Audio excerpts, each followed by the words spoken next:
श्रीरामचरित मानस नवान्न पारायण 34तम वार्षिक उत्सव महायज्ञ अवसर में विशाल कलश शोभायात्रा अनुष्ठित हो भद्रक जिला वासुदेवपुर ब्लॉक अंतर्गत स्थानीय नायकेनी दीठारे मारुति सेवक संघ पक्षर जून 3 तारिख रु जून 12 तारिख पर्यंत चलिब रामचरित मानस कार्यक्रम।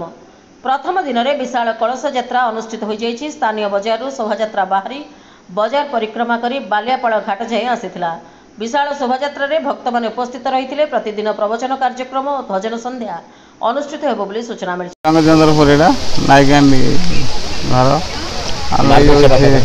मारुति सेवा संघ तरफ मु सभापति अटे। तेणु आम रामचरित मानस आज शुभारंभ कलश बुड़ा कार्यक्रम अच्छी आम नदी की आसू आज कलश बुड़े जाऊँ काली 4 तारिख प्रवचन कार्यक्रम अच्छी आम 4 तारिख 9 दिन काल कार्यक्रम आम चलो 12 तारिख 12 तारिख शेष पूर्णावती कार्यक्रम यज्ञ गोटे हम बड़ प्रवर्तक मैंने पूरी जन अच्छा जन केन्द्रापड़ा आसी बाकी जय श्रीराम। मो ना हूँ राजेन्द्र नारायण माहुंत मु संपादक भाव में कार्य करूँ। एवं जेहेतु मुझे वासुदेवपुर रोचे एवं आमर अन्य जन भाई आमर सुशांत कुमार बारिक जो समस्ते टूना भाई जहाँ कहते सी संपादक भाव में दायित्व नहीं आज से अनुपस्थित अच्छा। तेरे ये 34 वर्ष है ये कार्यक्रम चली स्वामी जीवानंद ब्रह्मचारी जी ए धाम नहांती से द्वारा प्रतिष्ठा होता आज 34 वर्ष तले बहुत गुरुजन माने अनेक समय त्याग करी अनुष्ठान को गढ़ी आम दीर्घ प्राय मु 97-98 मसीहा ठारू चाकरी पाइला गाँव रहा आम सब दायित्व नहींचु। आथर जहाँ बड़ खुशी कथा आमर श्रद्धेय पिंटू जो प्रधान पिंटू प्रधान सी आम कहलु तू टे दायित्व ने जहाँ सी बहुत उत्सुकतार सहित आम समस्त को सहयोग प्रदान करी आमर आज जो कलश बुड़ा साधारणतः उपरओली आमर हुए किंतु से एथर जो 108 कलश शोभायात्रा से आयोजन व्यवस्था करिछि। तापर आज आमर जो मध्याह्न प्रसाद व्यवस्था अच्छी समस्त भक्त मान पाखापाखि 500 भक्तों श्रद्धालुओं आउ प्रतिदिन आमर कार्यक्रम चलो। आपण माने सूचना हो जे आमर सारा ओडिशा रे ये नायकेंडी जो श्रीराम जो चरण जो चरित मानस नवान्न पारायण महायज्ञ ये गोटे बड़ मंडप बहुत बड़ बड़ प्रवचक ये सब आसी निश्चित भाव में ओडिशार बड़ बड़ प्रवचक पचारे से कहीपर हाँ नायकेंडी मंच बहुत बड़ मंच आल बल प्रवचक प्रतिदिन आमर संध्या आमर जो प्रवचन कार्यक्रम परिवेषण करेंगे और संध्यारे आमर जो आरती पर आमर जो भजन संध्या कार्यक्रम सबुदिन जमी चिराचरित भाव प्रतिवर्ष एथर से व्यवस्था रही।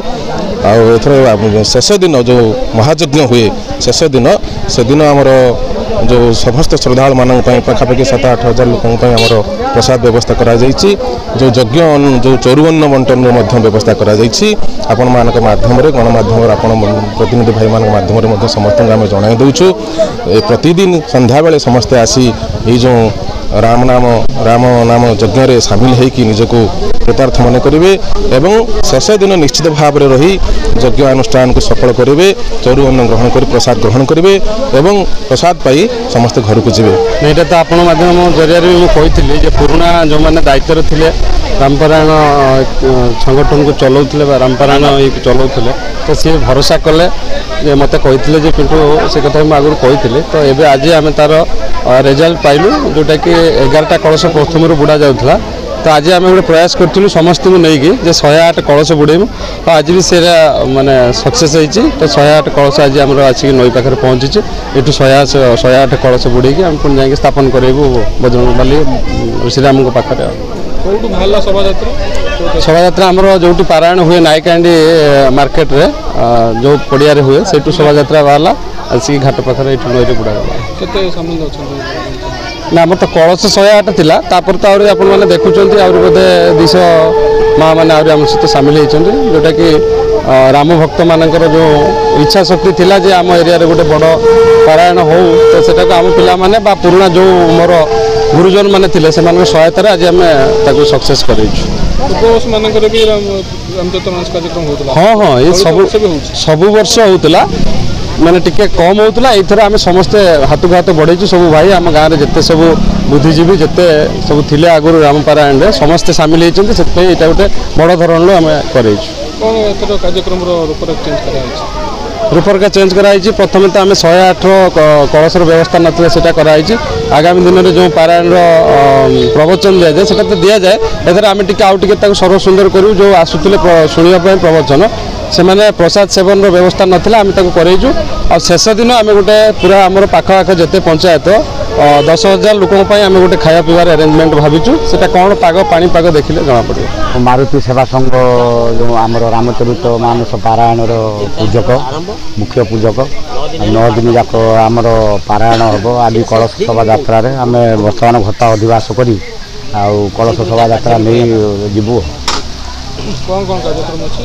କାର୍ଯ୍ୟକ୍ରମ ଆମର ପ୍ରତ୍ୟେକ ପ୍ରାତରୁ ସୂର୍ଯ୍ୟ ପୂଜା ଏବଂ ଶ୍ରୀ ମହାପ୍ରଭୁ ରାମଚନ୍ଦ୍ରଙ୍କର ପଞ୍ଚବଚାର ପୂଜା ଆଉ ମଧ୍ୟାହ୍ନରେ ଆପଣଙ୍କର ପହଡ଼ ପଡ଼େ।